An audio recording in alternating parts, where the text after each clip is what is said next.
ఏది అయినా ట్రై చెయ్యి ఆచి చికెన్ మసాలా.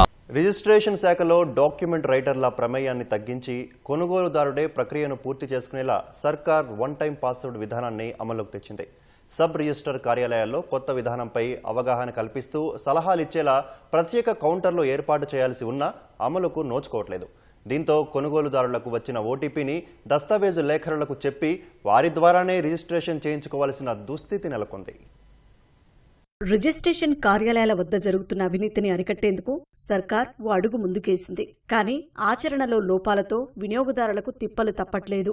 ఓటీపీ విధానంతో కొనుగోలుదారులు నేరుగా రిజిస్ట్రేషన్ చేయించుకునేలా ప్రభుత్వం సౌలభ్యం కల్పించింది. ఇదంతా బాగానే ఉన్నా నల్గొండ జిల్లాలోని సబ్ రిజిస్ట్రార్ కార్యాలయాల్లో అవగాహన కల్పించేందుకు ప్రత్యేక కౌంటర్లు ఎక్కడా కనిపించట్లేదు. కాస్త చదువుకున్న వారైనా నేరుగా రిజిస్ట్రేషన్ కార్యాలయానికి వెళ్లి దరఖాస్తు చేస్తే పని పూర్తయ్యే పరిస్థితులు లేవు. సొంతంగా వెళ్తే ఫలానా దస్త్రాలు లేవు, అవి కావాలి ఇవి కావాలి అంటూ అధికారులు కొర్రీలు పెట్టడం సాధారణమైంది. దస్తావేజు లేఖరులు, వారి ఏజెంట్లు, దళారులు అడిగిన కాసులు ముట్టజెబితేనే ఫైలు ముందుకు కదులుతోంది. తప్పనిసరి పరిస్థితుల్లో మధ్యవర్తులను ఆశ్రయించి స్థిరాస్తులను రిజిస్ట్రేషన్ చేయించుకోవాల్సి వస్తోంది.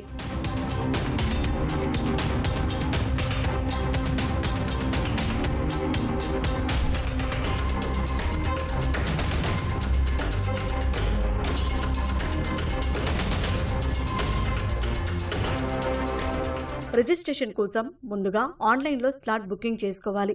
ఇందులో కొనుగోలుదారు, అమ్మకందారు వివరాలు, భూమి వివరాలు పొందుపరచాలి. తర్వాత ఆ దస్తావేజులు సబ్ రిజిస్ట్రార్ వద్ద పరిశీలన, కంప్యూటరీకరణ, చెక్లిస్ట్ ప్రక్రియకు వెళ్తాయి. మళ్లీ సబ్ రిజిస్ట్రార్ వద్దకు రాగానే ఆయన తన వేలిముద్ర ద్వారా లాగిన్ చేసి రిజిస్ట్రేషన్ ప్రక్రియ ప్రారంభిస్తారు. ఫోటోలు దిగడం, వేలిముద్రలు వేయడం వంటి పనులు కూడా పూర్తి చేయాల్సి ఉంటుంది. వీటన్నింటిపై సరిగ్గా అవగాహన కల్పించేవాళ్లు లేకపోవడంతో చాలా మంది ప్రైవేటు రైటర్ల వద్దకు వెళ్లి అక్కడే డాక్యుమెంటేషన్ చేయిస్తున్నారు. వారు అన్నీ కలిపి ప్రభుత్వ రుసుముల కంటే అదనంగా బాదుతున్నారని స్థానికులు చెబుతున్నారు. గతంలో సబ్ రిజిస్ట్రార్ కార్యాలయాల్లో ఈ మధ్యలో ఉండేటటువంటి ఏజెంట్స్, తర్వాత అక్కడ ఉండేటటువంటి రిజిస్ట్రార్ మధ్యలో ఒప్పందం కుదిరి ఒక ఫైల్కి ఇంత అని చెప్పనేటటువంటి విధంగా కస్టమర్ మీద ఛార్జెస్ వేసేటటువంటి పరిస్థితి ఉండే. గతంలో ఉన్నటువంటి పద్ధతులు కాకుండా ఓటీపీ విధానం తీసుకొచ్చి ఓటీపీలో వీళ్ళందరూ కూడా వాళ్ళకి సంబంధించినటువంటి ఫైల్ సబ్మిట్ చేసి ఓటీపీ నెంబర్ యాడ్ చేసేసేస్తే వాళ్ళకి రిజిస్ట్రేషన్ అయిపోయేటటువంటి పరిస్థితి ఉండే.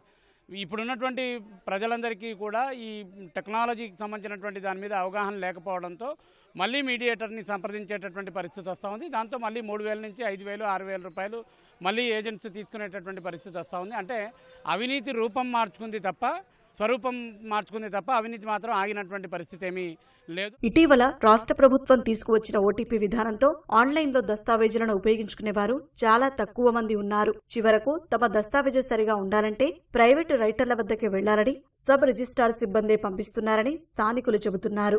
కార్యాలయ వేళలు ముగిసిన తర్వాత డాక్యుమెంట్కు ఇంత అని పంపకాలు చేసుకుంటున్నారని ఆరోపిస్తున్నారు. ఓటీపీ విధానంపై అవగాహన కల్పించాలని కోరుతున్నారు. ప్రజలకు అవగాహన కల్పించే దగ్గర లేదా ఏదైనా సహకారం అడిగే దగ్గర రిజిస్టర్ ఆఫీసులో ఎవరు లేని పరిస్థితి ఉంది.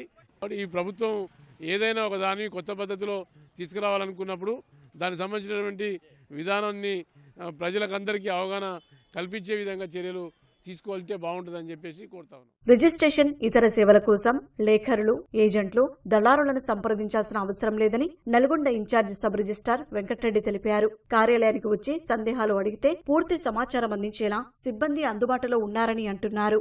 పార్టీలు డైరెక్ట్ రైటర్స్ని అప్రోచ్ కాకుండా వాళ్ళ యూజర్ క్రియేట్ చేసుకొని వాళ్ళ దాంట్లోనే డేటా కొట్టుకొని వచ్చినచో వాళ్ళకి ఏ ప్రాబ్లం ఉన్న డాక్యుమెంట్ ఒకలా అన్ఎక్స్పెక్టెడ్గా ఆగిపోతే వాళ్ళు క్యాన్సిల్ చేసుకోవడానికి ఛాన్స్ ఉంటుంది. మళ్ళీ తెల్లారి రీషెడ్యూల్ చేసుకోవడానికి ఛాన్స్ ఉంటాయి.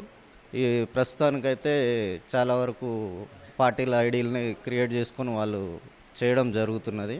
ప్రస్తుత విధానంలో మాకైతే ఇలాంటి ఇబ్బందులు అయితే జరగడం లేదు. కొన్ని అప్పుడప్పుడు వస్తున్నాయి, అది సార్ట్అవుట్ చేసేస్తున్నాం. గతంలో అంటే పార్టీలు తెలియక డైరెక్ట్ రైటర్స్ కాడ పోతే వాళ్ళ ఐడీలో క్రియేట్ చేసేది. సిస్టమ్ కొత్తగా తీసుకొచ్చినారు ఒక 10 days బ్యాక్. మా రైటర్స్ కూడా వాళ్ళ దాంట్లో ఏమి కొట్టట్లేరు. పార్టీల ఐడి వాళ్ళ ఫోన్ నెంబర్తో ఐడి క్రియేట్ చేసి వాళ్ళ దాంట్లోనే కొట్టి పంపించేస్తున్నాం. సబ్ రిజిస్ట్రార్ కార్యాలయాల్లో ఓటీపీ విధానంపై అవగాహన కల్పిస్తే అవినీతికి ఆస్కారం లేకుండా పారదర్శకంగా సేవలందుతాయని వినియోగదారులు కోరుతున్నారు.